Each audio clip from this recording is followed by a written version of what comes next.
Dívida do meu filho. Dívida também.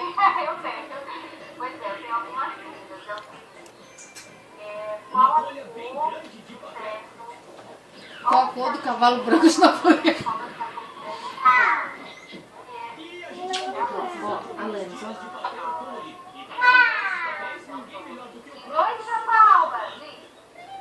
Olha aqui, Tia Paula, o desenho dela. Oi, Tia Paula.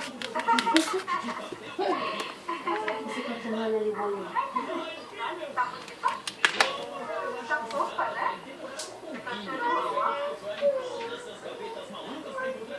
É? Pois é, Tia Paula.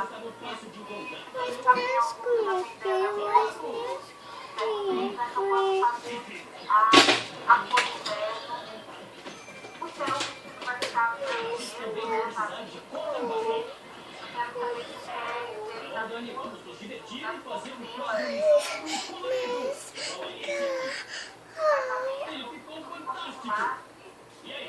ele tá por cima. Legal, e você está pronto também? Ótimo, agora vamos trabalhar. Para começar, nós temos que pegar o nosso papel bem grandão e os papéis coloridos para recortar algumas tiras bem compridas. Agora você pode recortar as tiras diretamente do papel, ou então, se você quiser uma ajuda, você pode riscar uma linha reta com um lápis e uma régua e recortar depois.